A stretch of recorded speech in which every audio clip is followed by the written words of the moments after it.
Now commence in public session. I have apologies for one of our members who was unable to join us this afternoon, this Deputy Maureen O'Sullivan. And of course, the main business of the meeting today is the meeting with both the Palestinian Ambassador and the Israeli Ambassador. I was very anxious to have a meeting during the recess before it all came back to discuss the ongoing situation in Gaza and the peace proposals, and also the situation in the Middle East. And as you know yourself, it dominated our TV screens during the summer. The Joint Committee obviously have taken a very keen interest in what's happening in Gaza and in the Middle East and what's happening between Israel and Palestine. So this is the subject matter of today's public session, to consider the recent events in Gaza and in the Middle East. So I want to welcome His Excellency Ambassador Boaz Modai, Israeli Ambassador to Ireland, and the Deputy Ambassador Modai as well.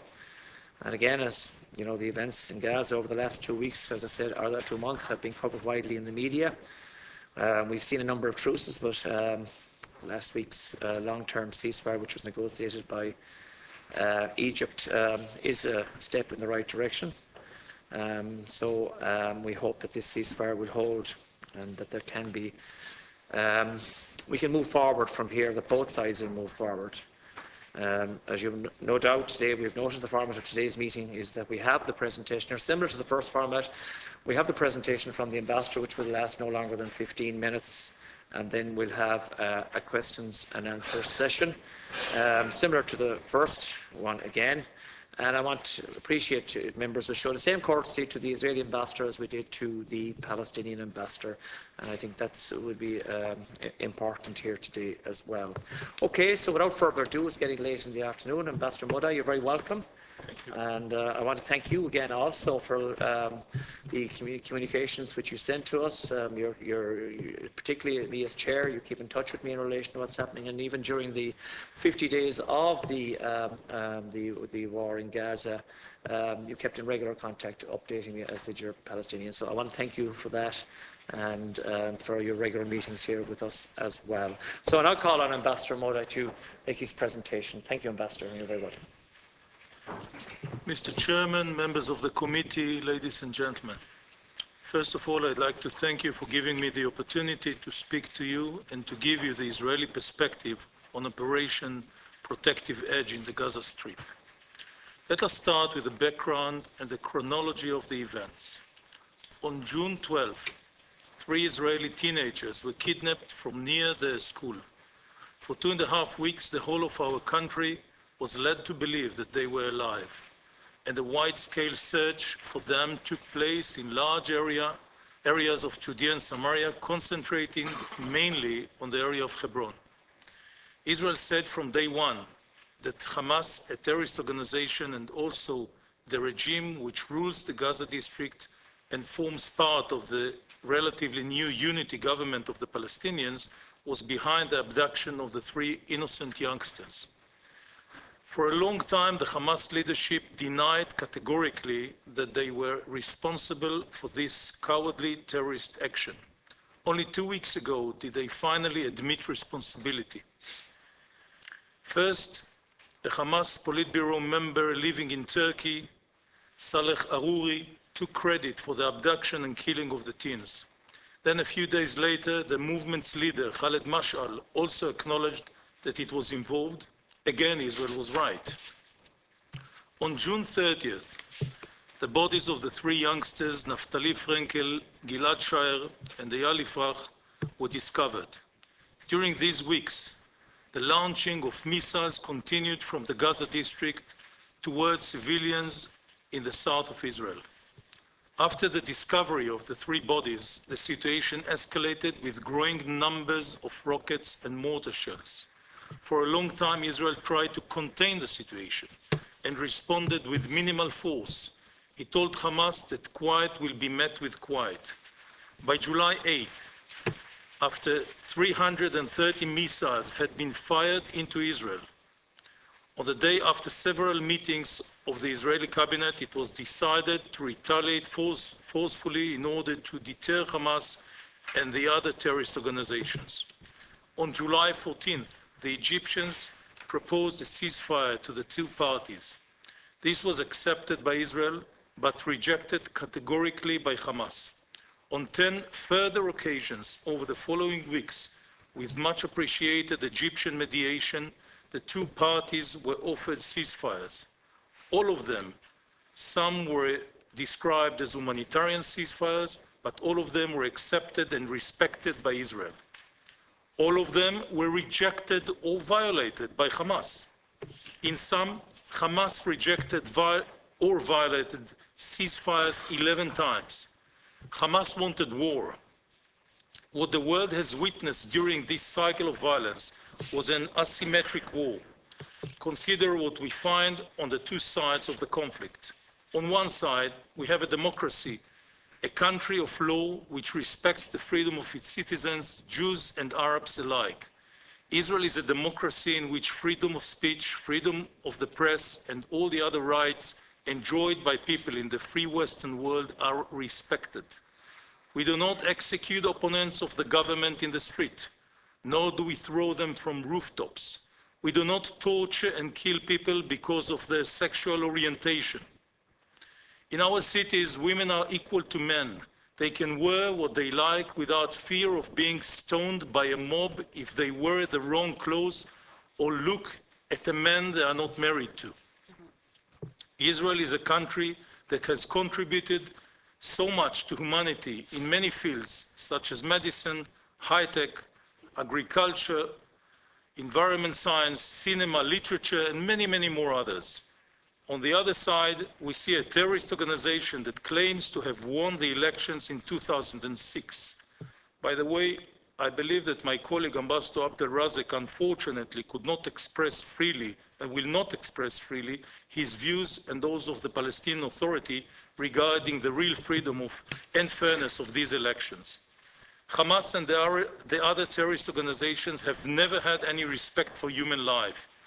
I'm sure you all remember how during the Second Intifada, just over a decade ago, they sent their young men and sometimes even women to blow themselves up in buses, restaurants, shopping malls, and coffee bars, with only one mission: to kill as many Jews as possible. I deliberately here say Jews and not Israelis, because anyone who reads the 1988 Charter of Hamas will note the chapter calling for Muslims to kill any Jew wherever they are. Almost 1,200 Israeli citizens were murdered during the Second Intifada, and to my knowledge, not one TD asked a moment of silence for their memory.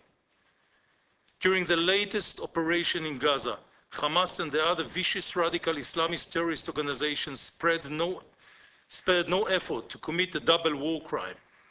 They launched rockets, missiles, and mortar shells towards Israeli cities, towns, villages, and kibbutzim with a clear purpose of killing our civilians. And they did so while hiding behind civilians by using their civilians as human shields. And what was the reason for all this aggression by the Islamist terrorists of Hamas and Islamic Jihad? That is a very hard question because it has no logically understandable answer. My colleague, the Palestinian ambassador, has talked about occupation. 9 years ago, in the summer of 2005, Israel withdrew unilaterally from every square meter of the Gaza Strip. Not even one Israeli soldier or civilian remained behind. It was the first time in the history of the Palestinian people that they were given a piece of land on which to build a sovereign, independent entity. They received a lot of support from the world, huge sums of money from the UN, the Americans, the EU, and other countries.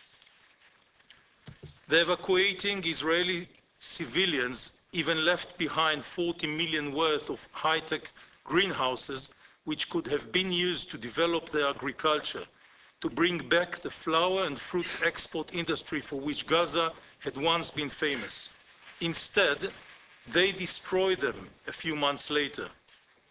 The next year, 2006, elections were held in Gaza Strip, and Hamas came to power. During and after the process, they got rid of the PA, Palestinian Authority opponents, by throwing them from high rooftops or disabled them by shooting their knees off. So if it wasn't the occupation, because as I've just explained, Gaza has not been under Israeli occupation since 2005, what other reason could there be for the aggression of Hamas and the others? But wait a minute. Hamas claims it was the occupation. What they actually say is that Israel, since its establishment in 1948, has been occupying Arab or Muslim land. In other words, as long as Israel exists, Hamas has an excuse or a reason from its point of view to fight it. During the 50 days of Operation Protective Edge, a war that Israel didn't want and was dragged into, a large number of people lost their lives. The very nature of this war, with terrorists hiding behind civilians and shooting at civilians on the other side, created a very unbalanced moral equilibrium. For Israel, any loss of life was a tragedy, and Israeli leaders expressed time and again their sorrow on many occasions for the loss of life of innocent civilians. The Palestinian civilians of Gaza are not our enemies and never were, and we didn't want them dead or hurt. For the IDF, the Israeli Defense Force, whose only role by definition is to defend Israel, each time a civilian was killed unintentionally was seen as a failure, and our army checks itself all the time on a regular basis. For the terrorists, on the other hand, any loss of life is a victory. I don't need to explain why the death of an Israeli civilian is seen as a victory, but in addition, Hamas sees every killing of a Palestinian woman, child, or elderly person as a great success, a PR victory.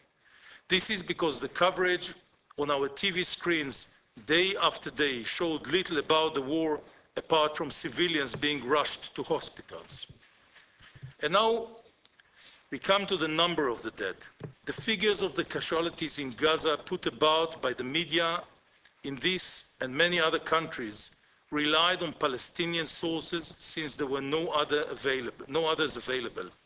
To judge by these data, one would get the impression that during these long days of violence, not a single man, woman, or child died of a disease or by accident. Nobody was killed by a misfiring Hamas rockets or by one of the 1/5 of rockets that were fired, which landed within Gaza itself. Looking at the figures, one would think that not even one old man died from old age. It seems that every person who lost their life was a victim of Israeli fire. If it were not for one Italian journalist, we would not know that the 9 children killed at the Shati refugee camp on July 28 were victims of Hamas rockets that blew up on the launch pad. The fact that even though males aged 17 to 30 make up 10% of the Gaza population, their proportion among the dead was 44%, did not seem to raise an eyebrow in the media. These men were, of course, Hamas terrorists. It is quite strange because it shows a lack of interest on the part of news editors in doing real investigation and giving their readers and audiences a real understanding of the conflict. Mr. Chairman, ladies and gentlemen, during the recent cycle of violence in Gaza since July 8, 4,396 rockets were launched at Israeli civilians. Had Israel not invented, developed, and used our anti-missile Iron Dome system, the number of Israeli civilians dead or wounded would have been in the hundreds, if not thousands. If Hamas had not diverted the billions of euros it received for the people of Gaza into building bunkers under mosques, hospitals, and schools, and digging miles of terror tunnels to open under Israeli villages and kibbutzim in order to kidnap civilians as hostages or commit mass murder, if Hamas had not armed itself with many thousands of rockets, but instead had built bomb shelters for its people, there would have been far fewer casualties. But then it would not have been Hamas, a cruel terrorist that they are. There are people in this country who believe that Hamas, a terrorist organization which is designated as such by the EU and the US and the Americans, was fighting for the rights of the Gazans. If that was the case, why doesn't Hamas allow its people any freedom? Why did it fire from their schools and hospitals and dig tunnels from under their homes? Why has it not called for elections since 2006? Why does it permit its leader to live in five-star hotels in Qatar while his people suffer misery? It is very likely that at least some of those executed in the street by Hamas as so-called collaborators with Israel were in fact people who raised their voices against being dragged into war by Hamas. If Hamas cared about its own people as much as Israel does, it would have spared the Gazan people the terrible damage that they have suffered. During the period of war with the government of Gaza, Hamas is the government of Gaza, Israel permitted 4,178 persons to enter Israel from Gaza and almost 3,000 persons to exit to Gaza. More than 5,500 trucks filled with goods and humanitarian supplies enter Gaza via Kerem Shalom border crossing since July 8th. 967 tons of medicines and medical supplies were delivered in these trucks. All this happened during a state of war, while an average of 100 missiles a day were being launched at Israel from Gaza, some of them to the very same crossing border that I just mentioned. But that is not all. During the war, the IDF went a long way to try to avoid the deaths of innocent people. They sent messages through radio and TV. They sent emails and called the homes of people, asking them to stay away from buildings they were about to target. The high moral standards exercised by the Israeli Defense Force prevented the loss of many more Palestinian civilian lives. The decorated British Colonel Richard Camp, who was the commander of the British forces of Afghanistan, has stated that Israeli forces have taken greater steps than anyone else in the history of warfare to save the lives of innocent civilians. So what is next? Israel has not violated the ceasefires even once. As long as the terrorists don't attack us, the calm and tranquility will continue.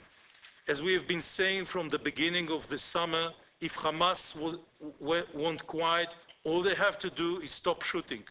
And look now, what a surprise. Since the latest ceasefire was announced last week and the terrorists stopped shooting, it is all quiet now. The next stage is to help the Gazan people to rebuild the houses and infrastructure ruined during the operation. Israel welcomes the call by the European Union Foreign Minister to demilitarize Gaza. As long as Hamas and the other terrorist organizations can retain their arms and control the materials, goods, and money coming into Gaza, there will be no lasting rehabilitation for the area, because Hamas will not allow it. In one of the rallies which took place near the Israeli embassy a few weeks ago, some foolish people were raising a sign saying, "Free Gaza." The last thing Hamas is interested in is freedom, as Hamas, like IS, the Islamic State, oppresses Christians, persecutes homosexuals, and violates women's rights. So indeed, it is about time for Gaza to be free of Hamas. Before I conclude, and since I have mentioned the demonstrators, I must say that some of their slogans are familiar to Jews from this very continent only 70 or 80 years ago, while other placards demonstrate only ignorance, an unbalanced approach, and a hatred for the only state for the Jews in the world.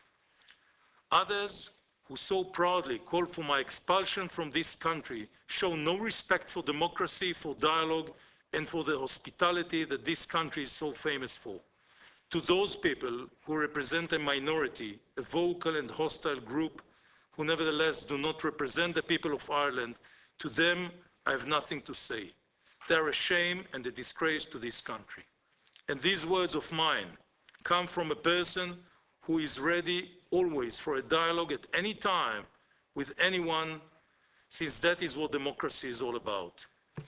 Unlike this minority, the majority of The majority of people of Ireland support Israel, and the thousands of emails, letters, and telephone calls of support received to the embassy are true evidence of the deep understanding and empathy which many people in Ireland have towards Israel. Thank you. Okay, thank you very much indeed, Ambassador, and thank you for your statement.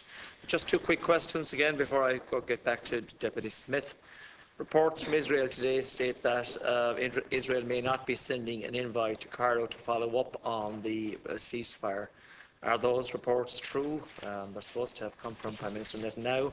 And also maybe a quick comment in relation to the statement earlier this week in relation to the confiscation of 1,000 acres south of Bethlehem.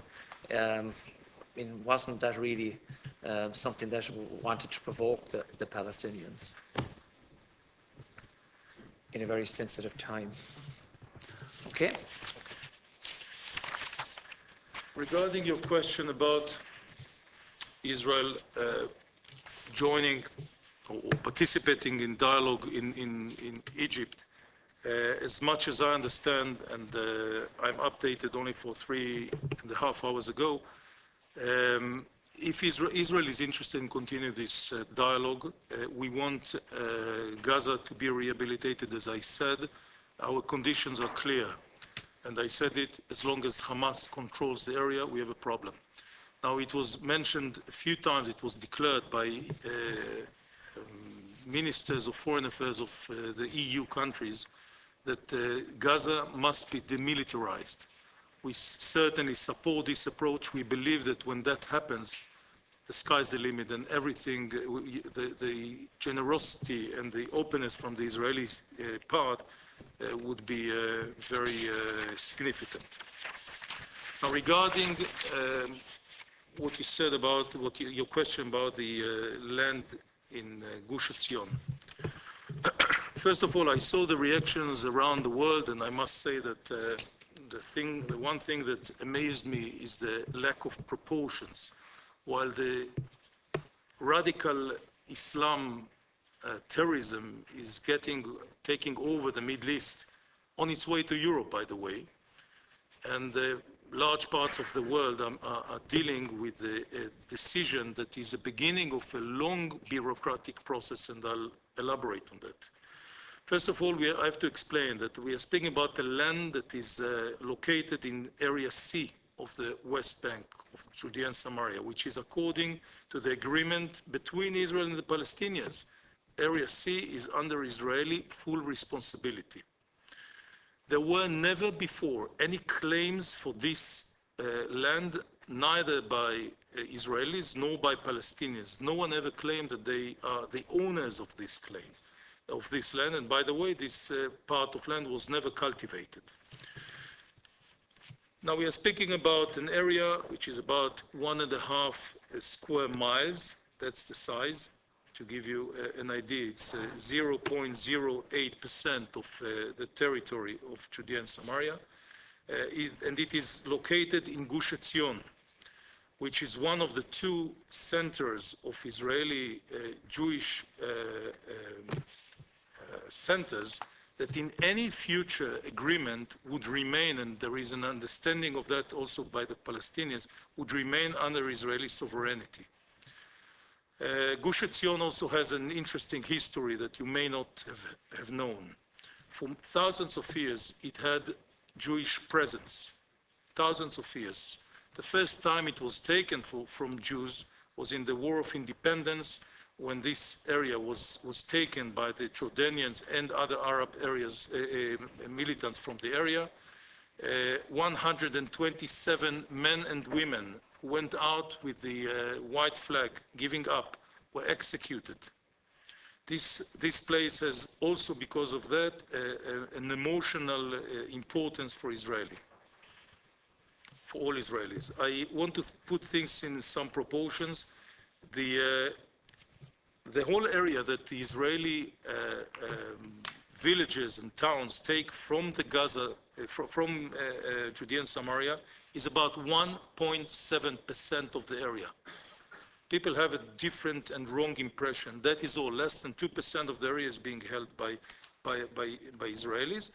And as I mentioned, this area that we are speaking about is really tiny. And we are not speaking about taking land. And again, that's a mistake that I've seen too often in the last 2 days. It's a decision to describe the land differently. This is a beginning of a long bureaucratic process. By the way, this kind of process existed since the time of the Ottomans, more than 100 years ago. And its aim is to define the ownership of land. During this process, which usually takes a few good years, all the aspects of the ownership and the rights for this land are being well investigated by the civil administration.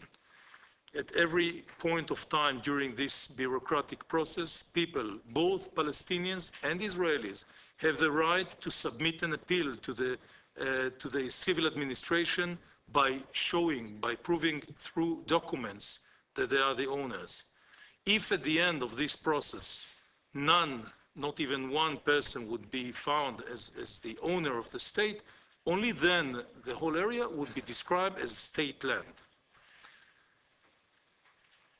Another thing that I should mention is the fact that all the declarations regarding any lands in Israel and the declaration as state land should go through authorization by the Attorney General of Israel, and like any juridical or administrative procedure, every description of a land state is open for an investigation, and it's subject to, not an investigation, it is subject to Israeli juridical review.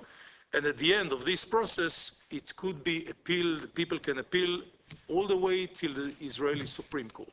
So that is the situation. I hope it explains a few points. Deputy Ambassador, before I hand over to Deputy Smith, I'd ask you to, again, the same format, questions. I don't want second stage speeches. I want you to show the same courtesy to Ambassador of Israel as you showed to the Ambassador of Palestine. And I don't want any personal opinions at this stage. So I want this to be a positive meeting. Deputy Smith. And thank you very much, Chairman. I welcome the Ambassador. Could I just say, with regard to your script, where you mention that the Israeli Defence Force went a long way to try to avoid the deaths of innocent people, well, that doesn't add up with when one considers that a hospital was bombed, and that UN centres where people had been advised to go to seek refuge were bombed, and innocent people lost their lives. And you refer to that as high moral standards. I'd have to say I'd radically disagree with that. Could I also refer to your concluding sentence in regard to the correspondence, the emails, letters, contact that has been made with your office? Well, with all due respect to you, Ambassador, and to the office of any ambassador to our country, I believe that as a member of the Oireachtas, I or any other member of the Oireachtas will be getting mail, correspondence, contact from our constituents, from people right around the country, that would be more representative of the views of the people of Ireland than an embassy would be getting. And I have to say the correspondence I received in relation to the desperate behaviour and savage attacks on innocent people was very much people abhorred the attacks on innocent people in Gaza. And could I just say, I think it's very important to put that on the record. The Ambassador has had a long time to respond to your two initial questions. So, and equally, those people who contacted me, they abhorred the firing of rockets on innocent Israeli targets as well. And I just want to put that on the record. Can I ask you, Ambassador, will Israel contribute to the cost of rebuilding vital and strategic infrastructure in Gaza, such as hospitals and schools? You refer to that in your script as the next stage. Can you say to us with conviction that Israel is still committed to a two-state solution, while we have had, and how can you marry Israel's latest plans to develop more settlements in the West Bank with the stated aim of a two-state solution? And maybe I didn't follow clearly the response you gave to the Chairman. I'd be glad to read it in the written report later. But how does the recent decision by the Israeli authorities to appropriate almost 1,000 acres of land, which I understand will be the largest annexation of land in almost 30 years, how does that tie in with the Oslo Accord and the different zones of A, B and C? Could I also ask, as it is evidently clear that the blockade in Gaza needs to be completely lifted to allow for the full movement of people and goods in both directions, which would be in line with Israel's obligations under international law, how soon can we expect Israel to adhere to the conditions of the ceasefire agreement? And conclusion, Chairman, can the Ambassador inform us what proposals Israel have to provide compensation for victims of the recent conflict in Gaza, given that under international law, Israel is the occupying power, so it is obliged to provide for the welfare of the occupied population? Thank you, Chairman. Thanks very much indeed, Deputy Smith. Ambassador, do you want to answer those questions? Yes. First of all, regarding hospital, you may have missed that, but I said that in quite a few interviews over in the radio. The main hospital, the Shifa Hospital of Gaza, was used as the center of the Hamas. This was the base under this hospital, just to give some perspective. In those cases that Israel was hit by people shooting from hospitals or from very near to hospitals, we made sure that people evacuate the place before we were targeting it. And by the way, if you look at the Geneva Convention 48th article, says that every place, be it even if it is a civil one, could be even a school or a mosque or anything else, as soon as it is being bombed, as soon as it's being used to shoot or to bomb the enemy, which is Israel in this case, can look at it as a legitimate target. And this is how we behaved in this case. You mentioned UNRWA. You probably know that at least 3 times we know of a few other cases in which Hamas was using UNRWA schools to locate armament, missiles, and so on. The people that approached you, I just want to hope, Deputy Smith, that you told them that Israel was not targeting civilians, that Israel was retaliating at a fire that was shot at its own civilians. And when people expressed views which I really respect, I mean, I'm a human being, I am a father for children. When I saw on TV children being rushed to hospitals, it burned my heart. It's terrible. I mean, I can really understand people that care for the lives of other people, especially when it comes to innocent people. The thing is that a lot of people made deliberately taking things out of the real context, as if Israel was on one side one of the strongest armies in the area, maybe even the strongest in the Middle East. On the other hand, the poor Palestinians, only civilians, but there was something in between. Israel was first shot by the Hamas and the other terrorist organization. Only then we retaliated. And again, if you just imagine, Israel didn't use even a small part of its power, because we were blamed for killing deliberately people. But if we were doing that, then we did a very bad job, because if the Israeli army would wanted really to kill civilians, the results would have been completely different. So one can understand that wasn't the aim, and we should look at both sides and check well what do they aim each other. Now, Israel is still very much committed to the agreement of the two states. I think it was said for the 2 states, for the 2 people. I think it was said many times by Prime Minister Benjamin Netanyahu. But I think that we have to go back a little bit to understand where all this conflict comes from. This conflict is not about land. This conflict is about completely different things. It is about the Arab world, and now I'm speaking about the Palestinians, accepting Israel as a neighbor to this neighborhood, because we've been there forever. And there are people in the Arab world who say that Israel does not belong there, including the Hamas, and I think I explained it quite clearly. During the Oslo talks, taking it back to 93, 94, the issue of the settlements was never mentioned. It was never agreed that Israel stops to build, never.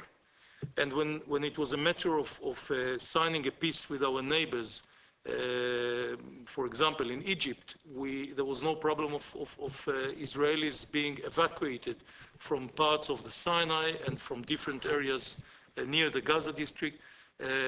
We did that, and to remind you that, as I said before, 2005, Israel, with a lot of effort, because it wasn't accepted well by the people who used to live there, evacuated as a unilateral decision to redeploy itself from Gaza, 9,000 people to whom we have settlers, to whom we had to find other places to live. It wasn't easy, as some people probably remember.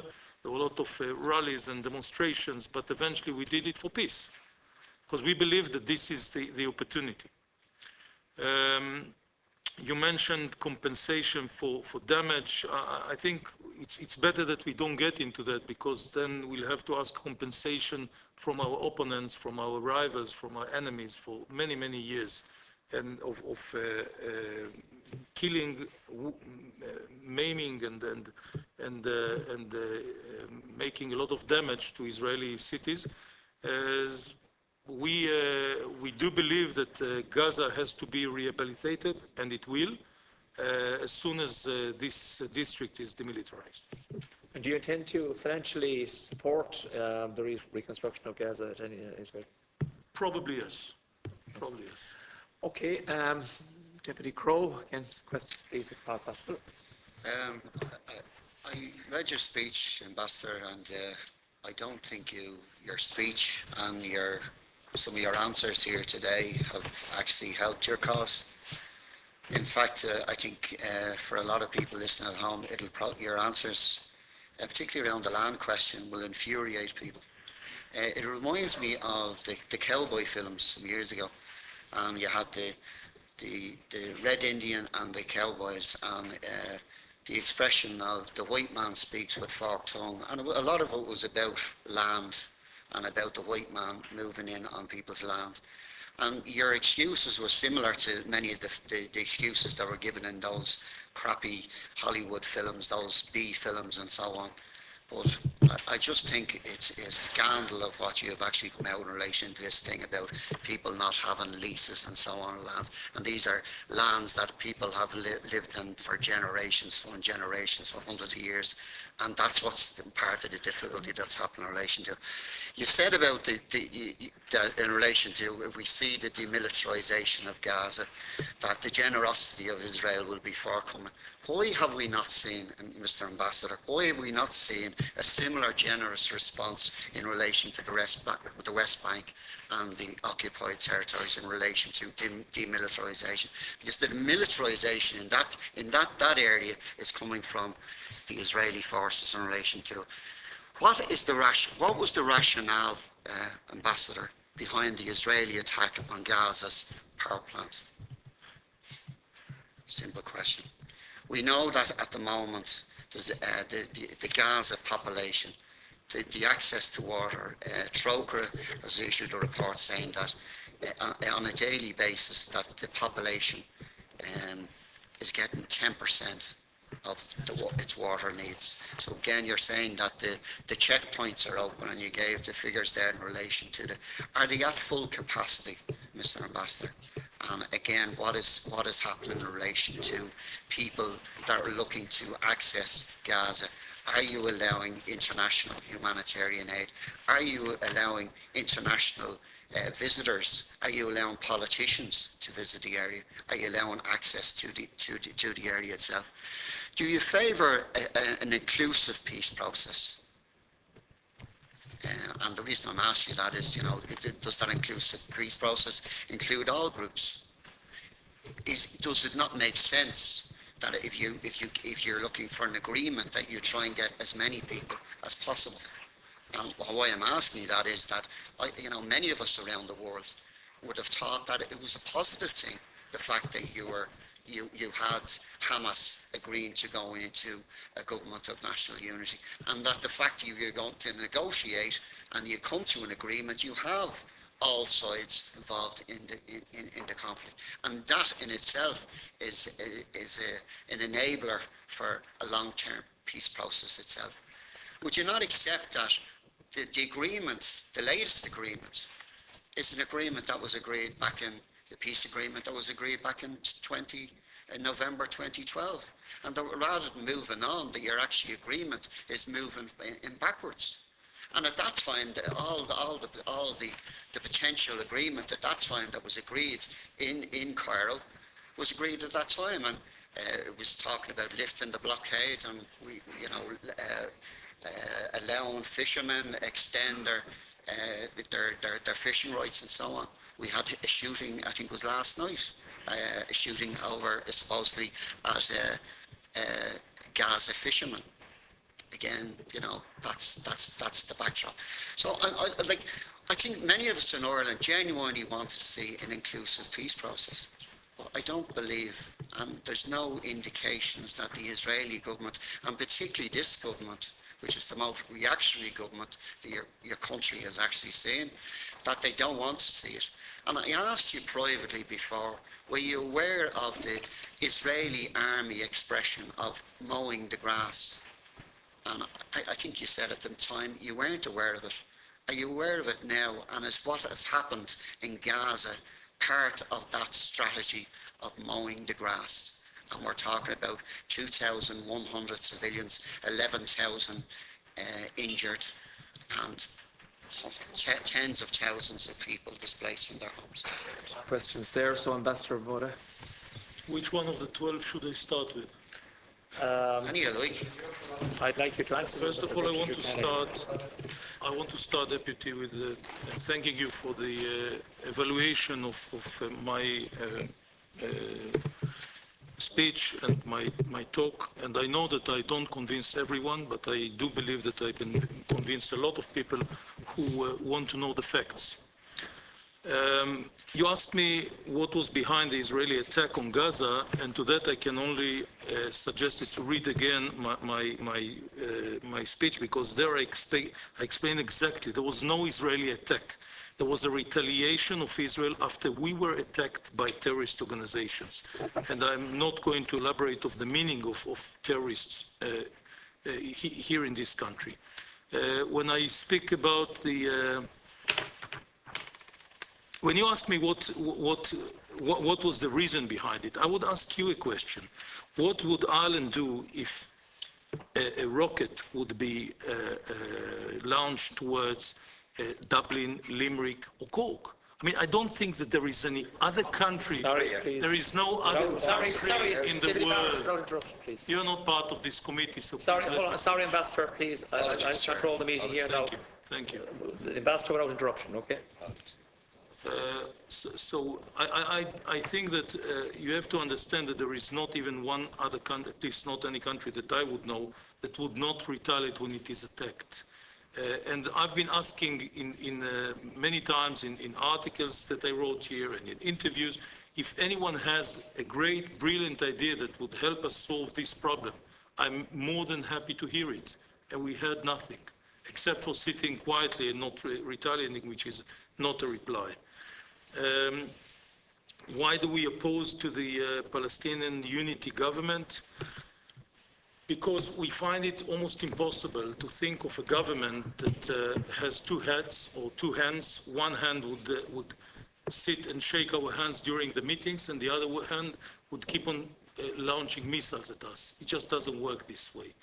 And I think that when you refer to an agreement in 2012, you failed to mention the fact that there were other parts of that same agreement. I mean, it was decided that the blockade would be lifted, but the main thing there was to demilitarize the area. The Hamas and other terrorist organizations were supposed to be disarmed completely. That was part of it. And if that would have happened, and it didn't, then the other part of the same agreement never happened, of course. I don't. Rockets fired during that period. Pardon? There was no rockets fired during that period. Oh, there were. You didn't read about them in the media, I know. No, but there were hundreds every year, hundreds of rockets that were launched towards Israel. And when we started, by the way, Israel is the most bombarded country. We were bombarded since we left Gaza in 2005 by more than 17,000 rockets and missiles. and mortar shells. And this very moment, there are over 100,000 rockets being directed towards Israeli cities. So, and there is no other country in the world that is faced with such a threat. So I think you have to at least acknowledge that thing. Well, I'm going on your own Israeli intelligence.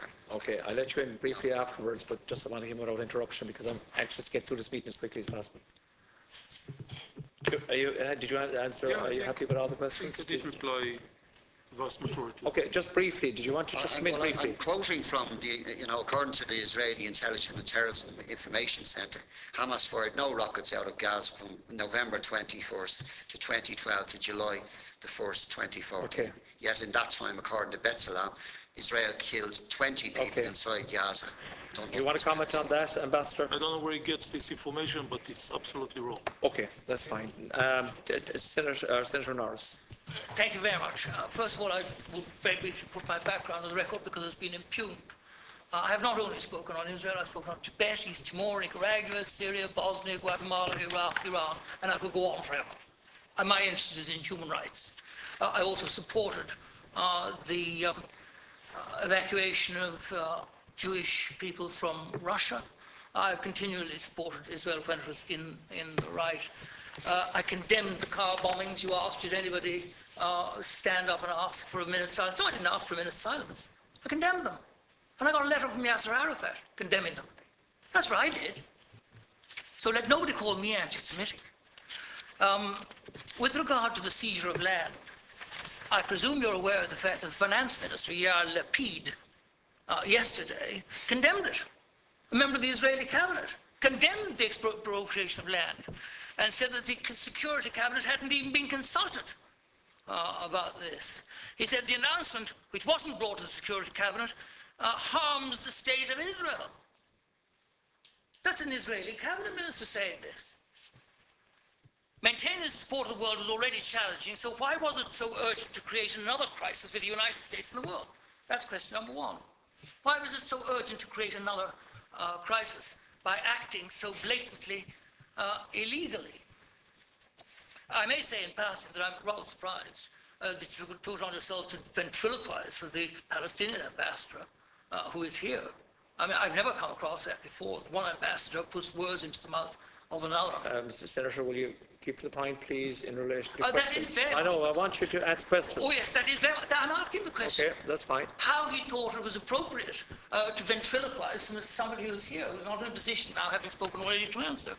I'd like to ask you, on what basis you make out that you say that males aged 17 to 30 make up 10% of the Gaza population, their proportion among the dead was 44%. These men were, of course, Hamas terrorists. I mean, is it now the logic of the Israeli government that you can declare somebody a terrorist on the basis of their age?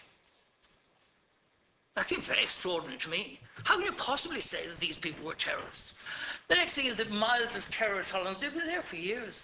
And you say that they were to open under Israeli villages and kibbutzim in order to kidnap civilians as hostages or commit mass murder. Well, all I can say is they've been remarkably unsuccessful. With regard to the role of the ambassador, I would have thought of the role of the ambassador to transmit accurate information to the government at home. This hasn't been done. If I look just at a few other things, the talk about ignorant anti-Semitic people with an intensely rooted hatred of Jews. The Deputy Ambassador, your wife, says that people who defend Israel are the righteous among the nations in modern terminology. That's an oblique reference to the Holocaust, which I think is inappropriate. Ignorant anti-Semitic with an intensely rooted, and so on and so forth. I'll go on without that. But another one, there are heathen hordes in Ireland, agitated, anti-Semitic, and with a crazy, deeply rooted hatred of Jews, etc., etc. Broadcast to the Israeli Defense Forces. So I just wonder if you consider that appropriate for diplomatic personnel. Now, you refer to Egypt's proposal. Egypt's proposal, Hamas was not included in the discussions leading to that. How can you possibly... Wasn't included in... Mr. Ambassador. How can you... No, I'm trying to understand. Yeah. A proposed negotiation was made without reference to Hamas at all. And you ask for one solution. You haven't heard one solution, one positive suggestion. Well, I give you one. Talk to Hamas. They were the appropriately elected government of Palestine, regrettable as it may be, the same way as the regime in Egypt, but every time an Islamic government is elected, the United States, the West, and Israel combine to subvert it. Now, I find that quite extraordinary. Now, in regard to hospitals, schools, mosques, and all the rest of it, I'm sure, Ambassador, if I may ask, you'll be aware of the fact that the rockets are often fired by flying columns. And the Israeli army knows perfectly well that they've left by the time that they respond. And if you look at a school into which Palestinian civilians were directed to go, 3,000 of them, an UNRWA school, the coordinates were given 17 times to the Israeli army, and yet the Israeli army blitzed it. I find that extraordinary. I wonder if you'd have any comment on that.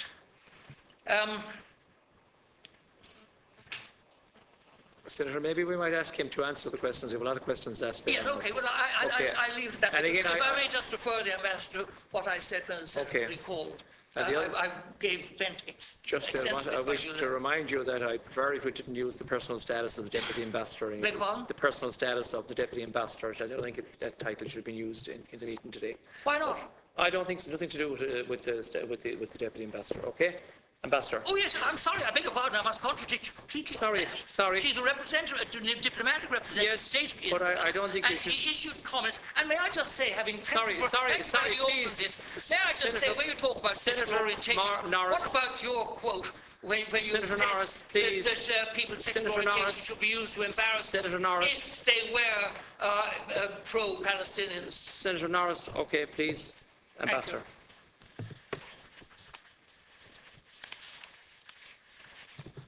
I'm sorry I had to disappoint you by seeing me today, because only a few weeks ago you demanded my expulsion from this country, and I'm still around, and I will be staying for another year. You asked me about human rights. You say that you're a person of human rights, and I wanted to ask you, do Israelis also have human rights, or according to your judgment, only Palestinians do? Because if so, I think Israelis have the right to live in quiet and peace, and not being exposed. So I spent, and our children spent, quite a large part of this summer in Israel under these attacks, and I don't recommend it to anyone. That's something that would when we'll in the future we will have to pay for that a lot to psychologists. Why did Israel decide to make this decision today? Lapid, I also read what he said. He wasn't against it. He asked about the timing. Maybe there could be a better timing. We could postpone it. And I may agree that the state of Israel. This is a democracy. In Israel, in democracy, I know that it's not very common in our area, but it is possible for any politician, even if he is in the same government, to say anything he wishes, and that's fine. People accept that. I don't think that you will hear any opposition to Hania in the government of the Hamas. When you refer to the what do I base? How do I base it on saying that 17 to people between the ages of 70 or 30? I'm not saying that all of them were people of Hamas, but there was a much better chance that there were. And let me say something: we have a lot of photos. We have a lot of photos showing Hamas people after being killed or injured. The uniforms were taken away from them, and their rifles too, and they were rushed to hospitals as civilians. So, sorry, we don't believe the figures we've seen that were publicized by the Hamas and were taken by the press as facts. You asked me about the hospital. I want to remind you that in 1999, the NATO bombed Kosovo. 2,000 civilians lost their lives. Dozens of hospitals, schools were demolished, and nobody, as much as I recall, saw a face of even one person that was injured taken to hospital. civilians. Just to make that point, and again, when I speak about hitting a hospital, it was after the people there were announced about it in advance and were asked to leave the premises because there were a lot of missiles being shot from there. Now, when you refer to anti-Semitism, I'm not saying that every person that criticizes Israel is an anti-Semite, not at all, and people who know me a little bit better know that I'm ready for any kind of criticism. As I once said to an editor of one of the newspapers here, don't try to compete with the Israeli press. They criticize our government better than any other press in the world can. But still, there is a difference between that and saying, and we have our Facebook, people saying that, going all the way to say that Hitler was right and that Hitler didn't finish the work. That's anti-Semitism. I don't know any other way to describe that. And when people single out Israel and saying that Israel has no right to defend itself, or criticize it for many other things that they don't at the same time criticize other countries, singling out Israel by the EU at the time was decided as anti-Semitism. So a lot of people, we know this trick, since it is not politically correct to be anti-Semite and to speak against the Jews, people speak against the only state of the Jews, and this is Israel. Now, I'm not saying that everybody does that, and that's not the motive behind every criticism, of course, not at all. But I'm saying that there are people who go from criticizing Israel to claiming that Israel has no right to exist, and from there, it's a very fine line to say to anti-Semitism. That's actually what it means. Hamas are not partners for peace. I'm sorry. I know that you may think differently. As long as Hamas has in its chart, and if you want, I can send you the chart translated to English, saying in one of the chapters that as long as Israel, as long as there are Jews, this is the mission of every Muslim to kill them. As long as this is the chart of this organization, I don't think there is anything to speak about, except for the fact that they keep on using terrorism and violence against Israel, and as long as there is violence, we are not going to sit and speak with anyone. We do what we call, there is no parity of esteem. You know, it is, I do believe that Israel has the obligation and it is engaged in trying to find a solution to the conflict in the Middle East. Not only to the conflict with the Palestinians, we would like to see a comprehensive agreement between us and all the moderate countries in the area that still exist, because after the Arab Spring, some of them cannot be really seen as functioning countries. We would have loved to see something like that happen, and we believe it's possible. I'm optimistic, just like Ambassador Abdelrazek. I do believe that there will be a solution. The question is how long it would take. I hope it would be in our generation. If not, it would take another to the time of our children or grandchildren. But it would come at the end of the day, because there is no other choice for the people who live there. Thank you. Okay, thank you very much, Ambassador. Senator, just a brief comment. Just a brief comment, just to draw your attention to page 5 of your script. The fact that even though males aged 17 to 30 make up 10% of the Gaza population, their proportion among the dead was 44%, did not seem to raise an eyebrow in the media. These men were, of course, Hamas terrorists. That, Ambassador, is what you said. You did not say a proportion.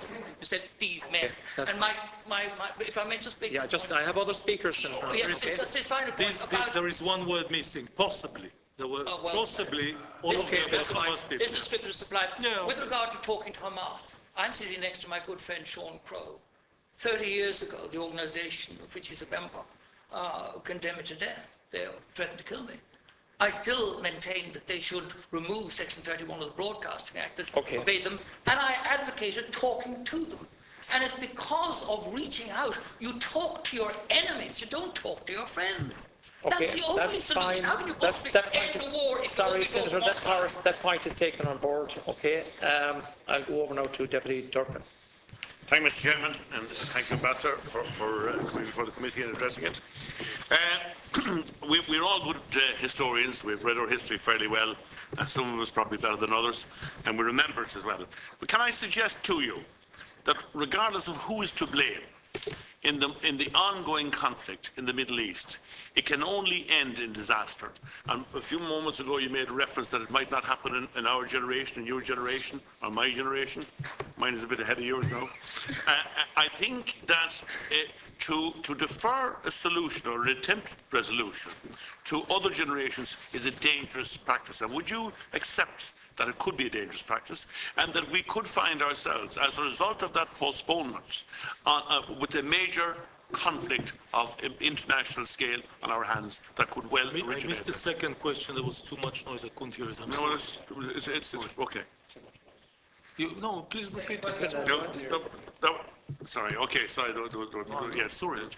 The question is a postponement of a possible resolution to the conflict in the Middle East is not something that we should postpone. It's not something we should agree with, because if we postpone, if you postpone, if Hamas postpones, Palestinian people postpone, and the ongoing situation will ultimately result in a major conflagration of international scale, the like of which we would be very sorry for. Do you accept that that is a possibility? I want to, further question. How committed are you? How committed is Israel to the two-state solution? For example, we all have talked about this in the past here, and when we go to visit on site, it seems very simple and acceptable at a distance, but on site it doesn't look so readily applicable. So can I ask, to what extent does Israel remain committed to the two-state solution? And I asked this question of the Palestinian ambassador, do you see others in the region who are not committed to the two-state solution, and for what purpose, and do you see that as a major obstacle?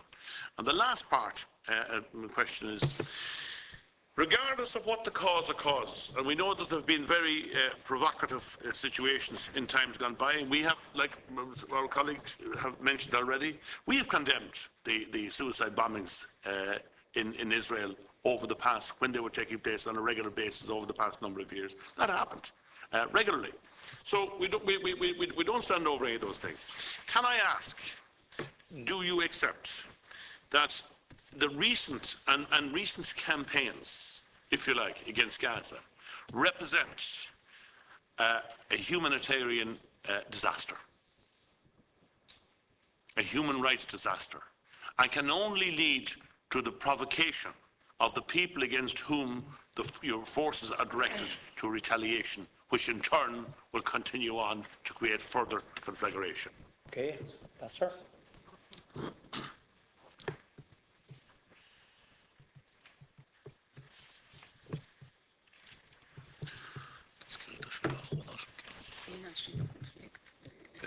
Okay, I do agree with you that we shouldn't postpone it. And as soon as we can find a solution, we should commit ourselves to a serious negotiation. I think we were committed to such a negotiation, and we spoke for a few months with the Palestinians. Unfortunately, and here I'm sorry, but I think I'm accusing, at least to some extent, the international community as a whole. I think that the Palestinians, unfortunately, came to the conclusion that they may achieve more by putting international pressure on Israel rather than by committing themselves to compromise in a direct dialogue. That is the situation. This is how I see it at the moment. I hope that the last cycle of violence would bring them back to the negotiating table and would convince them that the only partner for this dialogue is the Israelis. We are their neighbors, and it should be solved only with us. We are ready for compromise. I hope that the Palestinians are ready too. And when I said that it might take another generation too, it's not that that's what I wish. I wish it would end as soon as possible, but it might, even though it is dangerous. How much is Israel committed to the two-state solution? I think we are very much two states for two people. One thing that when I hear Palestinian dignitaries speak about two states for two people, they omit one important word, and this is peace, because it is very important that these two states would live with each other in peace. Otherwise, it just won't work. Do I think that there are others who are not committed? Certainly. Every person after the last cycle of violence knows that Hamas have no commitment to peace. Hamas wants the destruction of Israel, and as long as they are part of the unity government with the Palestinians, I think we have a problem. And I say that regrettably, but that's the situation at the moment.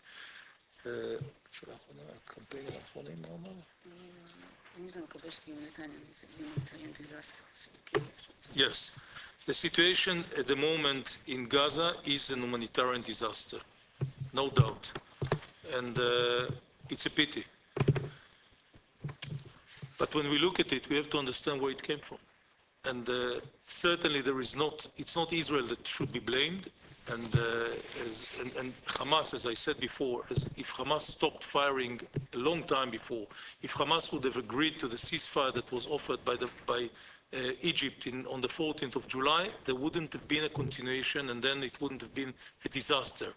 It happened because Hamas wanted the fire to go on. Why? It's difficult for me to explain and to understand, but that's how I look at it. And it is reversible in the sense that Gaza can be back again on its feet. It would take time. It may take even years, but with the help of the international community, I believe it would be done as soon as Hamas is taken out of its military power in this territory. Okay, thank you very much. I'm going to bring in two speakers next now, Senator Daly and Senator Mullins. Okay. Thank you, Chairman, and I'd like to thank the Ambassador for coming in before us. I just have two issues. One is in relation to your assertion that you were entitled to retaliate and fire at the school, despite the fact that its coordinates had been given 17 times to the Israeli Defence Forces. Are you aware of Protocol 1 of the Geneva Convention of 1949, which says that in the event that an attack may be expected to cause incidental loss of life, injury to civilians, damage to civilian objects, or a combination thereof, which could be excessive in regard to the concentration and direct military advantage anticipated? Are you aware of that protocol? And how is it that in your response you said that you were entitled to do so when it's a direct contravention of the Geneva Convention of 1949? And also in relation to the Deputy Ambassador's assertions and comments, is it now the policy of the Israeli Foreign Ministry, or is it just the policy of the Israeli Embassy in Dublin to have a strategy of humiliation and shame in relation to pro-Palestinian activists in Ireland? And is it the policy to publish photographs to cause, to quote yourselves, embarrassment for their friends in Israel and their families, and to sow suspicion among them? Is that current policy? Thank you. Senator Mullins. Thank you. Thanks, Guy. I want to join in the welcome to the Ambassador and to say that I certainly accept and recognise Israel's right to defend its people. But I think all right-thinking people would regard the actions taken, particularly the damage and the hitting of the schools and the hospitals, as being disproportionate. And I think that any other description would be certainly less than accurate. I was hopeful, having listened earlier to the Palestinian ambassador's anxiety to get peace negotiations going quickly and productively, but I'm very concerned that you're giving an indication that it could take a very long time to reach a peaceful resolution of this horrific conflict that has claimed so many lives over the last number of decades. But in light of that, I suppose my question to you really, to enable some semblance of of life to resume in Gaza and for the people who have been under siege. Is it Israel's intention to adhere to the conditions of the recent ceasefire and to lift all restrictions on the free movement of goods and people through crossings into Gaza? And I'm obviously particularly concerned that obviously the people could move freely, but also that construction materials could get into Gaza, subject to suitable security arrangements, obviously being in place. And I suppose in relation to Israel's intention to fund the reconstruction of key buildings and key facilities, can you give us some positive indication that that's likely to happen? Okay, I'll take answers to those two members, though, and my apologies, Deputy Barnard, I'll bring him in afterwards on his own, okay? Coalition partners, you know that. Yeah. As you're the main opposition spokesperson, you won't walk on us now. spokesperson, I'll give you a slot to yourself, okay? Chairman, I'd indicated earlier as well. I know, yeah. I know, you're Yeah. okay. You take a place in the queue. I know. Please, members, I know you have a long day, but let's get down to business and let the ambassador answer those questions. Thank you.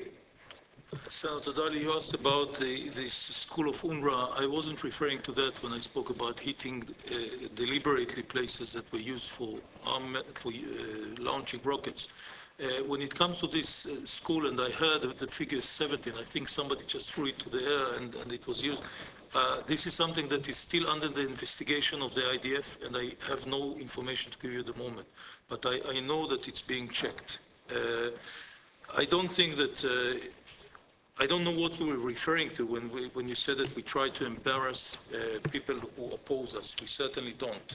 The only thing that we try to do is give facts, and sometimes we take an action that is not very favorable by many people. We put a mirror in front of their faces.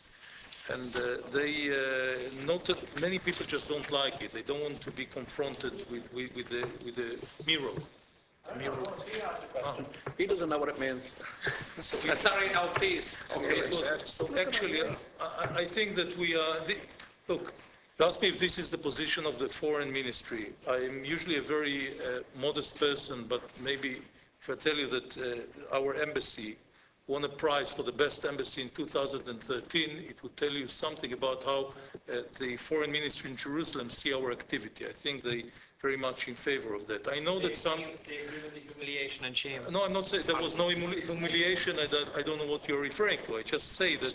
It was a proposed strategy. Sorry, please. No, the only thing that there is that... I'll let you back, that we Secretary, but let the ambassador speak. expose people that show ignorance, that show approach of one-sided, and sometimes that show anti-Semitism, because that phenomena exists too. And we take this, the liberty we have since we run the networks of the embassy, and we put things forward. I think when you refer to the interview, the radio interview of the Deputy Ambassador to the Israeli radio, and somebody mentioned that before, I think it was mistranslated deliberately by people who speak Hebrew in this country and didn't want the message to be conveyed as it was said. But let's leave that aside. I don't think it is right. Regarding Deputy Mullins, I think when you speak about unproportional reaction by Israel, I think that's what you were referring to. Disproportional. I must tell you something. On the first day, on the 8th of July, I was invited to the TV to give an interview to RTE. Actually, on that first interview, I was accused for my country, for my army, to be using excessive force and unproportional one. Disproportional one. Disproportional, on the first day of a battle that just started, is in my opinion, just showed a tendency of the interviewer, but doesn't matter. The other thing that I would ask you is, what would you consider proportional? I mean, let's just presume that almost more than 4,500 rockets were launched towards Israel, indiscriminately, and the Israel response retaliates in the same way. It launches 4,500 missiles indiscriminately towards Gaza. Would that have been a proportional use of force? I'm sure you know that the results would have been much, much worse of the, anyway, large number of casualties in Gaza. So I don't think that we used, I mean, the results were terrible because the terrorists were using, as was mentioned more than once, civilians as human shields. They were shooting from within them. There were so many cases in which we were advising people to leave the places where they were and to go to take a shelter. And Hamas people said it very clearly to them, no, you remain here. This is the Israeli propaganda. There were tens, if not more, operations by the Israeli Air Force that were cancelled at the last minute when the pilots spotted civilians on the ground. These things happened. I know that very often the media here, even though we sent them the information, don't make sure that it arrives to every person that follows them. But that was the situation. I'm not saying that I want it to take a long time, but on the contrary, as I said, if we could have get to an agreement with the Palestinians tomorrow morning, we would be the first one to applaud for that.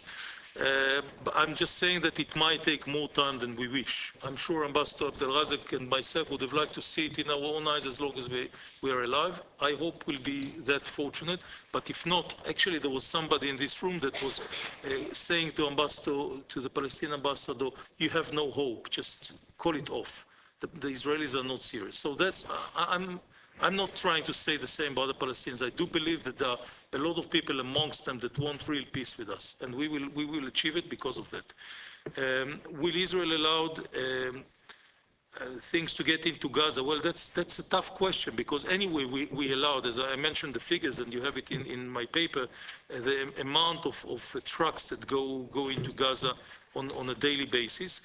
I just want to remind you that there were times that we were convinced by the international community to let salmon to get into Gaza, and we accepted that. A lot of that was used to build the terror tunnels under Gaza. Actually, not many people know, but there are two Gazas, one on the ground and the other one underground, with hundreds of tunnels.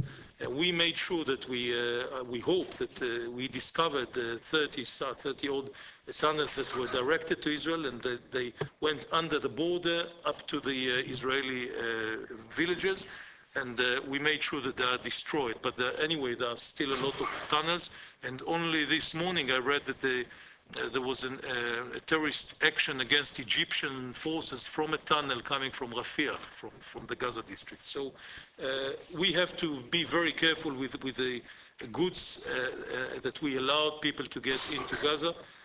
We do let a lot of it getting in, but we have to monitor it. We will not do the same mistake again. Thank you very much, Senator Daly. Just a brief clarification. Yeah, just first of all, congratulations on the award. But as I said to the Palestinian ambassador, we don't expect anything out of dictatorships or from terrorist organizations. We don't expect Hamas to be up to the standards of the United Nations and other countries who believe in democratic principles. But that's why we expect a lot more of Israel. And you said a number of things. I'm surprised, actually, and quite amazed that you would come before an Irish Foreign Affairs Committee and say you don't know who picked the figure of 17 times that the coordinates were given for that school. Okay. The person. Sorry. Okay, Senator. Just let the ambassador. No, sorry. I'm sorry. I gave you a second chance there. Sorry, Chairman. Let him answer that question. No, it's not a question. I'm informing the ambassador that the person who gave the coordinates was John King of the United Nations, who was from Ireland. And I'm amazed you came in before this committee. Okay. He also made a statement. Sorry, Chairman. Sorry. Just in relation to you're in twice. Okay, I said briefly now, not a second stage speech. Okay. But it's not a second stage speech because there was a number of statements there that were made. I have other speakers that want to come in here as well now, be fair. I just wanted to clarify stuff that was put on the record here. I said briefly, okay? Yeah, thank you, Chairman. And one of those was who made the translation in relation to the comments about humiliating and shaming activists in Ireland, which would be Irish citizens, which seems to be a policy of the embassy. That was translated by an Israeli Channel 10 News. Again, I'm amazed that you weren't aware of that. So they were the ones that carried out the translation. You insinuated... Sorry, no, Senator, I want to insinuated that it was done by anti-Israeli... I want to get the Ambassador right to reply, and I'm moving on then, okay? Sorry, look, you have an array of questions, Secretary. I'd be fair to everybody here on this now. Sorry, just on the clarification on one other issue, are you aware that the 3 UN schools that you referred to in your submission were actually unoccupied and were decommissioned and were no longer being used by the UN? Okay. Ambassador, do you want to reply briefly there? Yes, first of all, there was a confusion because we thought that you referred to another thing when you spoke about humiliation, which was translated here by some people who speak Hebrew. You know, I think that it is important that we'll remember I mean, I take it as a compliment that you say that you expect from Israel much more than you expect from our neighbors, especially the terrorist organizations. I thank you for that, and I take it for granted, but we don't ever compare ourselves to them. We compare ourselves to the Western countries. As much as we know, and again, I'm repeating, the figures are not that clear, but we believe that almost half of the people that were killed in Gaza were people who belong to the Hamas and the other terrorist organizations. That still leaves hundreds of people that died, innocent people that died, which is terrible, of course. But if we compare that to different actions taken by the Americans or the Brits, both in Iraq and Afghanistan, there were a lot of operations in which for every terrorist that was killed, 19 people, 19 civilians were killed. So when you speak about that kind of a warfare, it's different than any other, meaning when the terrorists are amongst the civilians, these things happen, and it just shows how much effort we did in order to try and avoid it. And I mentioned already Kosovo, also there, the amounts of civilians that were killed was quite enormous. And but I take your point. Thank you. Okay, Ambassador, thank you. Deputy Byrne. Yeah, 4 hours later. You're welcome, Mr. Ambassador. And can I start by saying that, you know, I must say that your suggestions here today would read to me like that everybody in the world is marching out of step except Israel on the plans to expand or to develop new settlements. You've condemned the position of the Irish government, for example, has condemned it. The United States have even, your closest ally, has condemned it. The European Union have condemned it. Which begs the question, you know, how could we all be out of step with interpreting international law or international laws or international agreements or United Nations mandates and things like that? And could I ask you, Chairman, or through the Chair, to ask the Ambassador, you could start by rebuilding our trust at the embassy if you could instruct your staff to stop posting silly, childish posts of the Molly Malone statue dressed in a burqa. It's provocative, it's unnecessary, it's childish and silly, and maybe you would instruct your staff to stop that silliness. Because what we're dealing with here, as you've heard from the previous contribution from the Ambassador from Palestine, we're dealing with a deadly, deadly serious issue of life and death, the regional politics of the region of the Middle East, and what is evolving. Can I ask you, Mr. Ambassador, if you would concur with what the Palestinian ambassador said when he said that relationships must change between Israel and the Palestinians and third-party states and be transformed into ones that centre on accountability. Now, you know, I'm around a reasonably long time, and we did think that when Yasser Arafat addressed the United Nations and the PLO had reached an agreement and the Oslo Accord was all negotiated, that we were on the road to the two states position. When you look back and you see Yasser Arafat, who you condemn so viciously, PLO is now divided between Fatah and you now have Hamas, and on the borders you now have ISIS. So the insecurity of the region from an Israeli perspective is becoming more and more threatening because of the failure of diplomacy. And I would argue that your right-wing government and your Minister for Foreign Affairs, Lieberman, I think, just don't seem to be interested in diplomacy. The fact that you can come in here and condemn us all as being out of step with Israeli thinking on what constitutes the development of a settlement really begs the question, can you be so 100% right in your interpretation of international events? You say you won't speak with Hamas. Well, look, you know, I wouldn't like to go to bed with Hamas either. However, you know, the Irish government did, and you've heard some contributions from a member of Sinn Féin. We had to deal with terrorists in this country for 30 years. 3,000 deaths, not comparable to what has gone on in your country. But we do have to talk to the terrorists.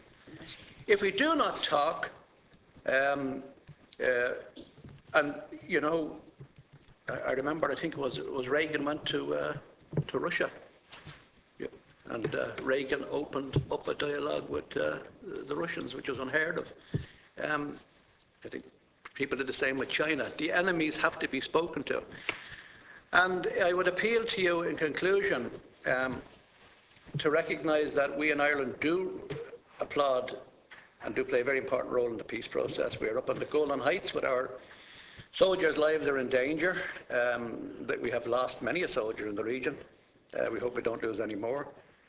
But we would ask you that to recognise sooner or later, as the Palestinians gain their, quote, statehood, as they get their recognition through the United Nations, it's only observer status at the moment, but you can see an inevitability, an historical inevitability of the movement towards the day that the shaking of hands has got to be consolidated between the Israelis and the Palestinians. Okay. Ambassador? Yes.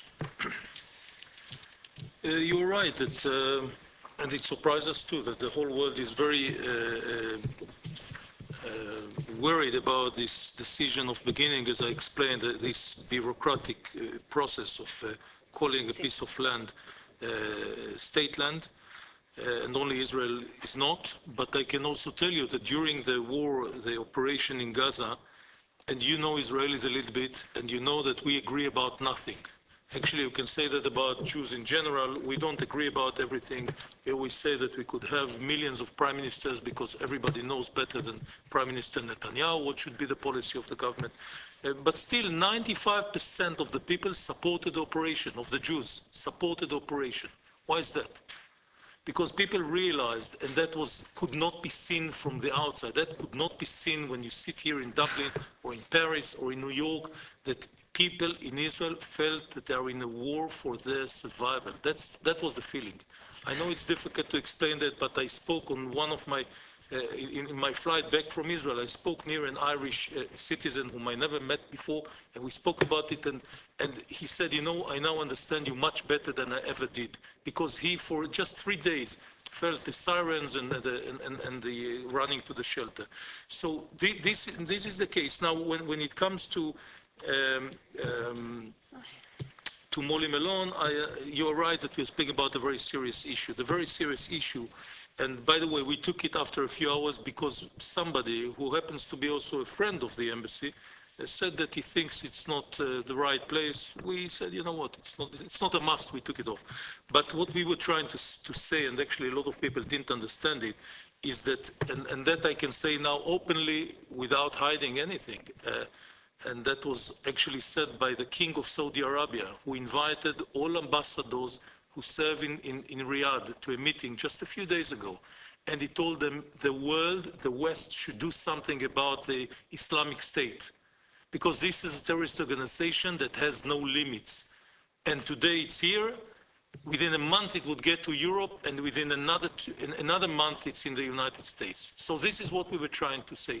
If you don't help us support, oppose the terrorists of the Hamas, next time it would be something else. There is no difference whatsoever between the Hamas and the Islamic Jihad and the Al-Qaeda and the ISIS. They are all actually the same. They have the same way of thinking, and the methods are quite similar. It doesn't matter if you behead somebody or you shoot him in the head in the middle of the street. We were believing, and actually I thought, I do think that in some countries around the world it was well understood that the Arab Spring changed the understanding, making people realize that it's not Israel and it's not even the Israeli-Palestinian conflict that makes this area, the Middle East, tremble that way. Things that happened in Syria had nothing to do with Israel. What happened in Yemen, in Libya, and in Iraq had nothing to do with Israel or the Palestinians. But still it happened because this area, this region, is getting more and more radical. And when Prime Minister Netanyahu has to make his decisions or even thinks about the dialogue with the Palestinians, he cannot focus like the media here sometimes does and look only at this conflict, but he has to look at the broader picture. And the broader picture means that Israel has a lot of risk, a lot of threats surrounding it, and it has to take all of them into account. And that is the difference. Now, I agree with you that you do a dialogue with the enemies. Actually, somebody said you make peace with enemies and not with your friends. That's absolutely correct. But I want to remind you, we had a dialogue with Yasser Arafat. For years, Yasser Arafat was considered by Israelis as the terrorist. Actually, he brought to the world the first startup of the Palestinians, and I'm speaking about the terror, because his organization, the PLO, that was meant to create pressure, to put pressure on Israel, was created in 1964. On the 1st of January 65, they already made the first terrorist action. And that was before 67, before Israel took the territories that we all call as occupation. Okay, so there is a little problem with that. And we did speak with Arafat, and you remember that. And actually, the Palestinians had dialogues with Israel. Some of them brought them very close to the point in which they could sign an agreement. Ehud Barak promised more than 90% of the territory. Ehud Olmert, the prime minister in 2008, it was mentioned here, offered the Palestinians 98% of the territory, plus some things that if people would have known, there should have been probably a lot of pressure on him. But he agreed to that. It wasn't enough for the Palestinian side, unfortunately, because that could have been the opportunity that was missed. It was once said by the Israeli Foreign Minister Abba Eban that the Palestinians never miss an opportunity to miss an opportunity. And I think it was proved in the last 2 decades that they had a lot of opportunities. Some people in Israel already believe that the Palestinians have no interest in having their own state. They prefer the situation as it is now, without taking the responsibility. And we do hope that maybe Mahmoud Abbas, maybe somebody else, will take the responsibility and bring the two sides closer for a peace agreement. Thanks very much indeed, Ambassador. I'm going to group the next 3 questions because they're our last speakers. Senator Walsh, Deputy Boyd-Barrett, and Senator Burke. Okay. First of all, I would just like to again say that I would sympathise, as I did with the Palestinian ambassador, on the loss of civilian life in Israel from some of the rockets that went in there. I think that's wrong. Ambassador, you stated in your submission to us that the Palestinian civilians are not our enemies, and we did not want them dead or hurt. Each time a civilian was killed unintentionally was seen as a failure.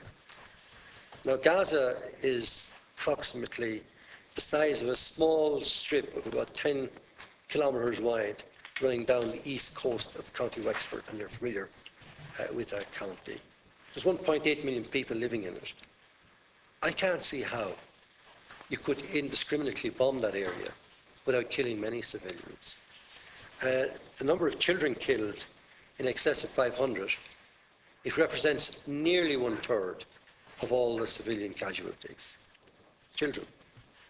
So, a couple of questions on that for you would be, like, would you agree that that kind of indiscriminate bombing can only serve to radicalize young Palestinian people who've grown up and now for the 3rd time in the space of 6 years has seen this happen? What do you say to fathers and grandparents who've lost their children or their grandchildren, or to children who lost their parents? What have you to say to them about this? And would you be prepared to condemn this matter as a war crime? And would you and would Israel be prepared to refer this to the International Criminal Court for an independent investigation by them as to whether, because I see your colleague smiling, which means presumably she doesn't see it as a war crime, but many of us do.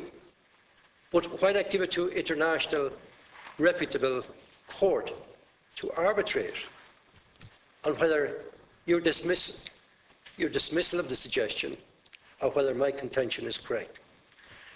Can I just ask as well, Israel's policy of separation, which is obviously the political separation of Gaza, and in some ways the reaction to the election of the government of Hamas there, and the blockade. Do you accept that that blockade has caused untold humanitarian difficulties for the people living in Gaza? Is it part of the Israeli policy to continue that, or are you constructively prepared to engage in ending the blockade of Gaza? In that regard, can I ask you thirdly,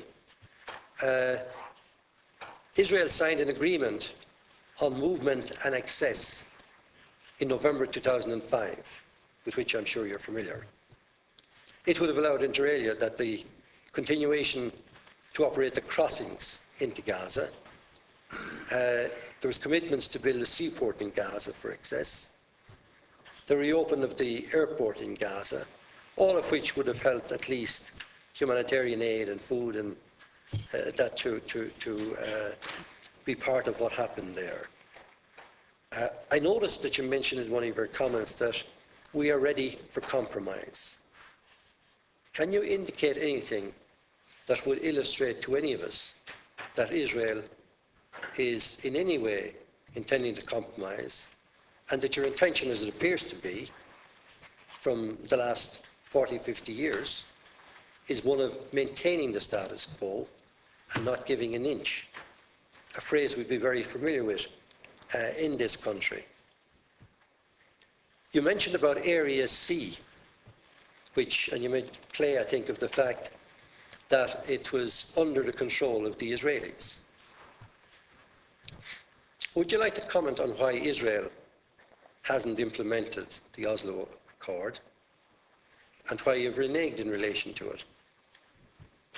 Areas A, B and C of the West Bank at this stage were in fact all to have merged under the control of the Palestinian Authority.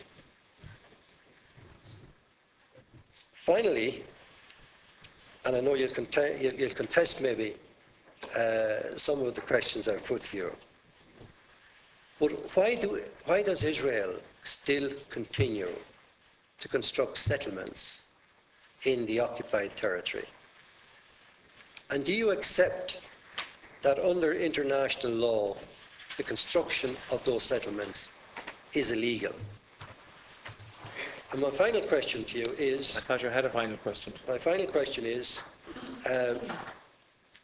are you prepared, or is Israel prepared, rather than you personally, prepared to enter an agreement and negotiations on the basis of reverting to the pre-1967 borders?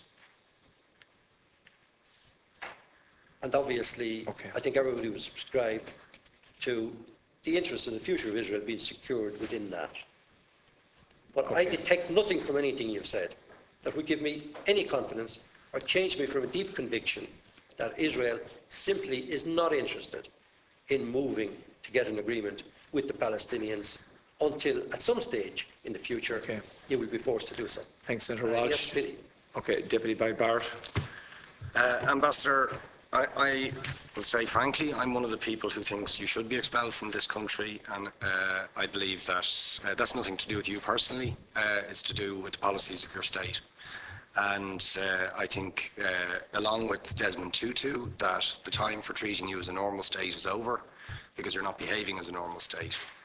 And I just want to ask you questions, really, in relation to that contention. And I would just say, for the record, it certainly isn't motivated by anti-Semitism in my case. I mean, for example, when disgraceful attempts were being made to downplay the horrors of the Holocaust by people like David Irving, I brought a Jewish Auschwitz survivor to this city to organise meetings and get her on national television to remind the Irish people about the horrors of the Holocaust. And I would do so again if anybody tried to downplay the horrors of what were done to the Jewish people. But it is precisely because I'm opposed to racism that I oppose what your state is doing and what it stands for. So I just want to ask you a few questions in relation to that. And I should also say, by the way, I lived for a year on Moshav Neot Hakikar in the Dead Sea in 1987, 2 weeks before the first Intifada broke out. That leads me to my first question. You have tried to cover over what you have done, the killings of innocent people in Gaza on 3 separate occasions over recent years, the seizure of Palestinian land and so on, by attacking Hamas. Now, why don't you just admit that Hamas didn't exist when the first Intifada took place? They didn't set up an armed wing until the early 1990s. And that there was a reason that PLO were in Tunis at the time, exiled, effectively not present. But the ordinary Palestinians rose up because you denied them basic rights. I lived there. It was apartheid. It was racism. It was endemic. It was rotten. Absolutely, I was shocked within weeks of living there to see how you treated Palestinian people. And isn't it the fact that the law of return, which is the basic law of the Israeli state, is a racist apartheid law because it confers rights on Jews that it denies to Palestinians. It allows, for example, if I was Jewish and had never stepped foot in Israel, I could claim citizenship there tomorrow, but 6 million people whose origins are in what you now call Israel, who were forced out in 1947 or 48, do not have that right. Isn't that part of the reason why the Palestinians are in dispute with Israelis? Because you deny them the right to return to their homes and to their land and to their villages, and that they have a legitimate claim, even under international law, to return, but you deny them that right. Why do you deny them that right? And why do you give that right to other people who have no connection whatsoever with the land, whether you call it Israel or whether you call it Palestine? Why do you continue to seize land, if you're serious about Oslo and the two-state solution? Why do you continue to seize land, which under that agreement is land designated to be Palestinian land? 500,000 people, most of which has taken place since Oslo. You allow that to happen. Why do you allow it to happen if you're serious about giving this land to the Palestinians? It's absolutely extraordinary. And it just, you must, are you not just taking us, Ambassador, for idiots? That you can say with a straight face, we're serious about peace, but while we're serious about peace, we're going to seize Palestinian land. And you expect the Palestinians to just sit back and do nothing about that. And the world to accept that that is an acceptable way to behave. And you asked earlier on, could we have some constructive solutions? Now, you know what the Palestinian people have been asking for. Far less even than some people would ask for. Because I believe the whole apartheid system should be dismantled. But what they've asked for is to lift the siege of Gaza. Just to lift the siege of Gaza. Let them have an airport. Let them have ports. Let them not be dictated to by a government for whom they do not vote as to what can go in and out of their territories, whether they will have power, whether they will have clean water, whether they will have medicine. What makes you think you're allowed to have nuclear weapons and the 4th biggest army in the world and visit destruction on the people of Gaza, but they have no right to defend themselves? They have no territorial sovereignty over that land. Would you ask questions, please? How do you justify that? Yeah. All right. How do you justify those double standards? And very lastly, Ambassador,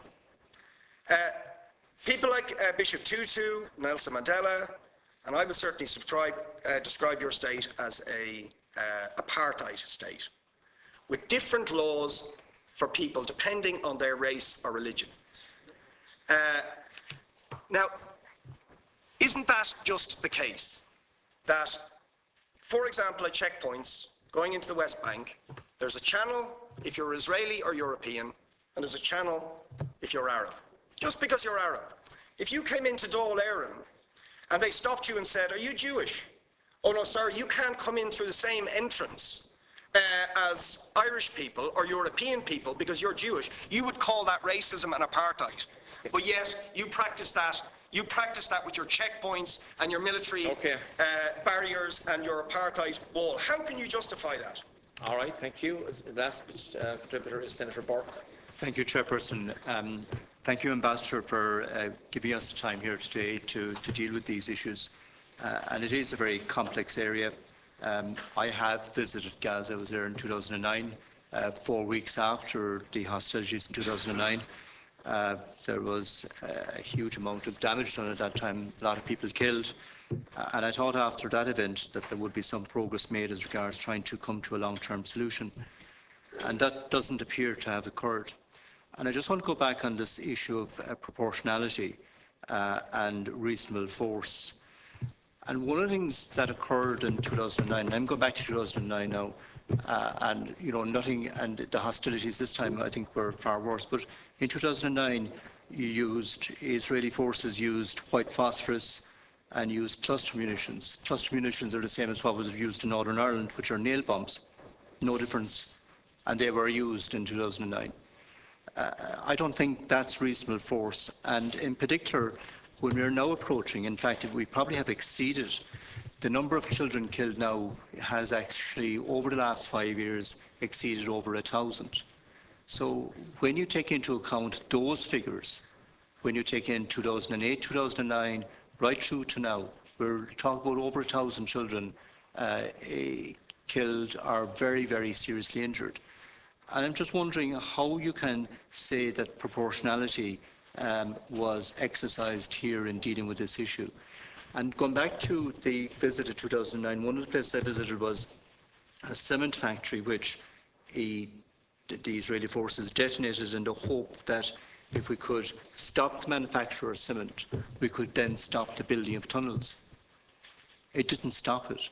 And likewise, the hostilities in the last 8 weeks are not going to stop, the building of tunnels or the getting in of arms, as long as people see this whole area as a lockdown situation, because it's nothing short of a lockdown. It is an open-air prison in real terms. And I'm just wondering whether Israel at this stage, we're talking about 1.8 million people, not realise that there has to be a different way of approaching it than what has happened over the last 10 years in particular. Because for one step forward we appear to have taken there, it appears to be 10 steps backwards. And certainly I thought after 2009 that there would be considerable effort made on all sides to make those steps forwards. But instead we are now, people are more entrenched on both sides than at any time before. And can I just raise the final issue, and that's about, and it's just about looking at new ways of dealing with this issue, because it appears that it's a one-track approach it appears to be adopted. And just in relation to, quite a large number of people have been killed on this occasion. Quite a large number of people have been injured. I'm just wondering, what direct support is Israel now giving in relation to the provision of healthcare and the provision of people who are injured? What direct support is being given by Israel to the international community who are now gone in to give assistance to those people who've been seriously injured? Because that's the test of how genuine you are about trying to see, is there a better way, and clearly showing that you have genuine concerns about those who have injured. And I'm just wondering what direct support has now been given providing providing support for those in providing healthcare. Okay, thank you, Ambassador.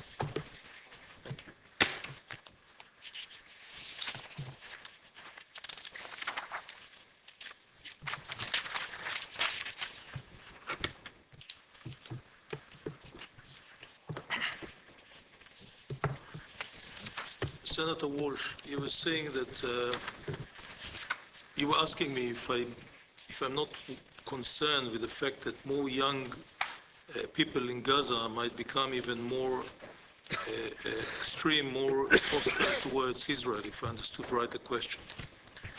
And I think that the main reason that they were, are, and will be hostile is because of the incitement and the education system of the Hamas for these people.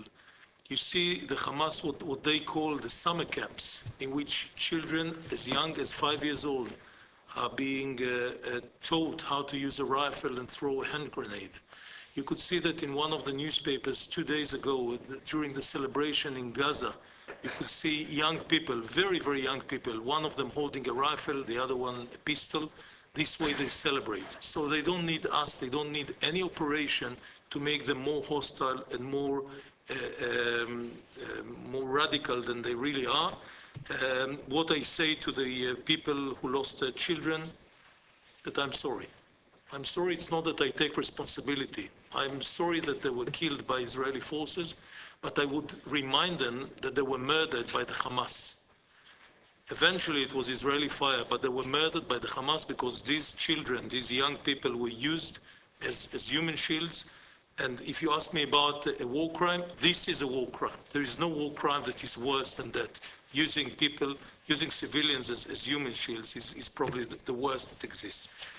I don't think that we are at the point of speaking about the International Criminal Court, but I can assure you that if and when they are going to discuss issues there regarding the Middle East, there is a very long list of organizations and people that should be interrogated there, and that certainly includes the Hamas. Does it include the Israeli government? Would you? I don't know. I don't know. It's not up to me. I don't work for them. I can tell you that we have nothing to worry about because our actions were in self-defense. I know that you belong maybe to the people who think that not every country has the right to defend itself, but I'm afraid that Israel is according to our understanding, do deserve that right at least. Do I think that the blockade caused misery to people? I think that the thing that we have to remember where it's all started. In 2005, Israel withdrew unilaterally for peace from the whole of the Gaza district. I mentioned that, and you can see it in my paper. Very soon afterwards, a flow of armament started getting for the Hamas in Gaza district by through the tunnels coming from Egypt, from the Sinai Peninsula, and through vessels. And this is why there is no port in Gaza. Because if this port is going to be used to gain more armament and ammunition, then there will not be no port. This is why I mentioned time and again the issue of demilitarizing Gaza. If Gaza is demilitarized, then the chances for a port are very high. Maybe even an airport, I don't know. But I think that if the Palestinians feel that the misery and the suffering was caused to them, they should pinpoint towards the Hamas that caused it. So when you ask me about this agreement, yes, signing an agreement is right, and implementing it is also right, but there are two sides for the equilibrium, and you cannot expect Israel to allow something that would endanger its very security. You believe that Israel is not ready to give 1 inch. I think that we proved it many times in the past. We gave the Sinai Peninsula that was 3.5 times bigger than Israel, and the fields of oil that were given to the Egyptians only because we believed Anwar Sadat when he spoke about peace. And we knew that Egypt is a serious country, and when we sign a peace agreement, it's going to be respected. That is not the case today with the Hamas, and not yet with the Palestinian Authority, even though I want to hope that one day we'll be able to trust them completely. So when you speak about not implementing the Oslo Accord, again, I repeat, there were two sides for this accord. Why does Israel keep on building in the occupied territories? I think we should ask ourselves, why do we use the wrong terminology and call it occupied territories? Where was it occupied from? Very simply. Please, let the ambassador without interruption, please. These territories were taken during a war of 1967 when Israel preempted the strike just before being attacked from 3 fronts. The result of that war is that we found ourselves with a lot of area that we never planned to have it. And what do we do with these territories? Actually, it was immediately after the war. Our Minister of Defense at the time, Moshe Dayan, everybody remembers the name, suggested that we give back the land for peace. You probably remember or you may not, the 3 no's, the infamous no's of the Khartoum conference in Sudan, which said no peace, no negotiation, and no agreement with Israel. No recognition of Israel. That was the case. This is the reaction we received. And since then, we've been trying to solve the problem. The only card we have in our hands is these territories. And I said it, and I'm ready to say it again to the Palestinian ambassador, based on that, will be the future Palestinian state, as long as the Israeli security is guaranteed. Yes, I know we are obsessed when it comes to security. We are, but we have all the reasons in the world to be. Our people were, the destiny of our people was in the hands of others only 78 years ago, and we remember the results. We will not let it happen again. We have to make sure that our own IDF, our own army, our own government should protect ourselves, and this is what we are going to do from now on, always. If that is the basis, the dialogue based on 67, in principle, it's going to be around these lines, but where exactly, we are not going to solve it now. And I think that we have a bad experience with the Palestinians, because in the past, whenever we gave, the ambassador mentioned here maps, whenever we described the lines, that became the new starting point for another negotiation, like in a what we call a Turkish bazaar, in which you have to negotiate all the time. That we will not do. Prime Minister Netanyahu said it time and again. He's not going to repeat the same mistake. Everything is going to be would be discussed together, including and mainly the Israeli security, which is very important to us. Mr. Boyd-Barrett, I think that I haven't heard so many cliches in such a short time, for a long, long time. You belong to those who think that I had to be expelled from this country. I'm sorry to delude you too. And the fact that you mentioned a few times already this afternoon that you are not anti-Semite raises questions. I'm not saying that you are. Disgraceful comment. I'm not saying that you are. Absolutely disgraceful comment. But the fact that you mentioned it, I never claimed that you're an anti-Semite. The fact that you mentioned it. Your document did. Now, you said that you experienced, you lived in Ota Kikar. It was very hot and dry there. I know the area very well. And you saw that Israel is a racist country. I know what you've seen. You've seen all these buses in which only Jews, Ashkenazi Jews, can enter, because the buses for Ethiopians, Russians, and the Mizrahi Jews is a different bus. You probably saw the supermarkets to which only Israelis can enter, Arabs are not allowed. Or you haven't seen that, because these things do not exist in Israel. You know damn well that Israel is not a racist country.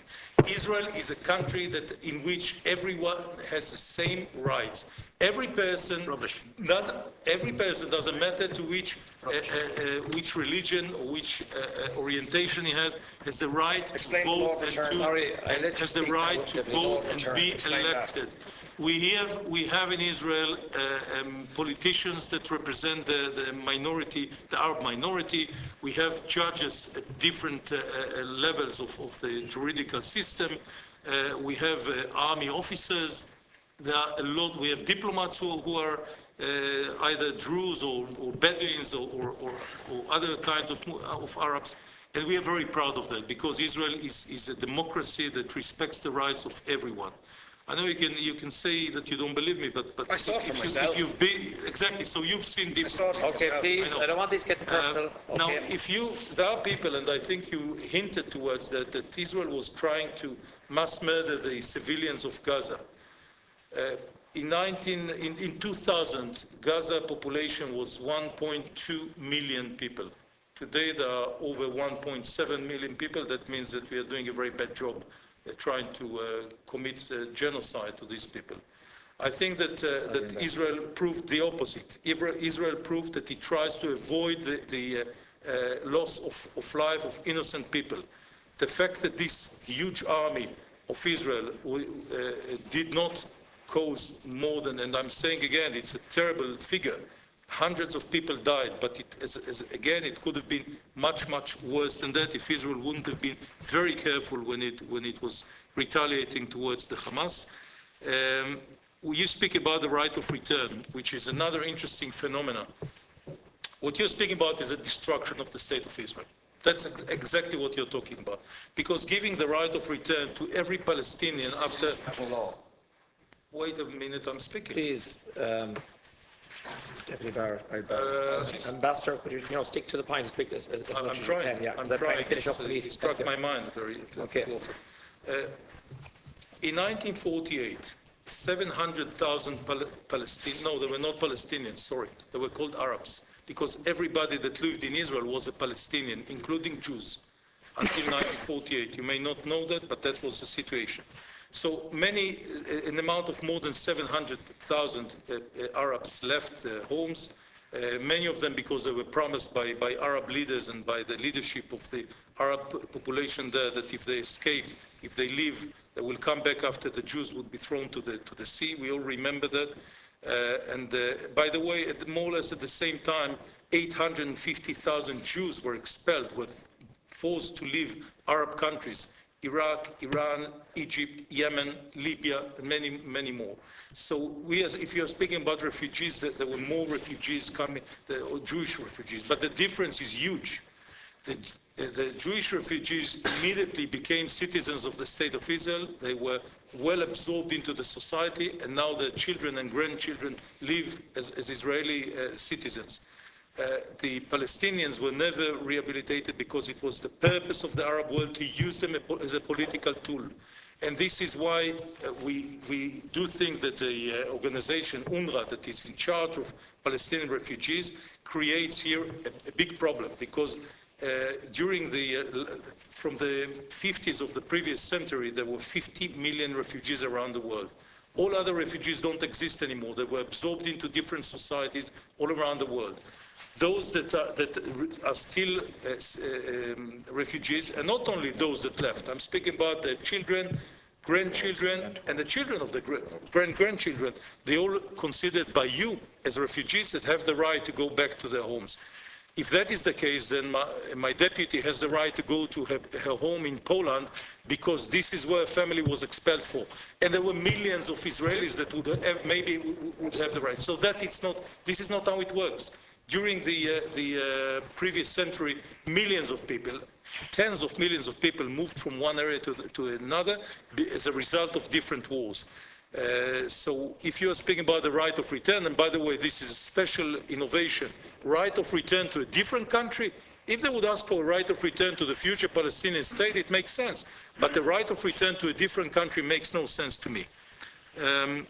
Questions now, if you can. Yeah, you also referred to different lines for Arabs. By the way, when I enter this country, I have to stand in line not with the EU passport holders, but with others. That's it, because this is the law. There were too many cases in which Arabs did try to blow themselves in airports, in ports, and in other places. So we take measures. It doesn't mean anything about their rights, and it doesn't show any kind of racism. Deputy Berg, we were also expecting after the war in 2009 that there's going to be progress and things would get calmer, and unfortunately it didn't take more than 3 years until we were attacked again. The number of children dead is terrible, but again, this is a result. Let me ask you a question.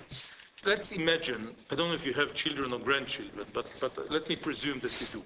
And you walk out in the street, and somebody, with the children, and somebody points a gun to your head, would you hold a little child in front of him in order to protect yourself? Never, of course not. Nobody would. Sorry, Nobody in his sense would do that. But this is what this is what the Hamas does. You have to understand. The use of cluster munitions, Ambassador, the use of cluster munitions doesn't justify where you use cluster munitions. Everyone inside gets hit and cluster munitions were used. You're speaking about 2009. I'm speaking about 2009. We drew the conclusions. It was never used again, okay? I know, but it was used. Okay, but he has clarified that that's not been used now. That is not the point. The point is that the results of this usage of civilians as human shield make the number of casualties among innocent people larger. Now, in this, you asked me if there is any other way. Maybe I think this is something that should be asked. I mean, you should ask the Palestinians. You should ask the Hamas. How do we avoid the next circle of violence? I mean, nobody in his good mind would like to have another circle of that kind.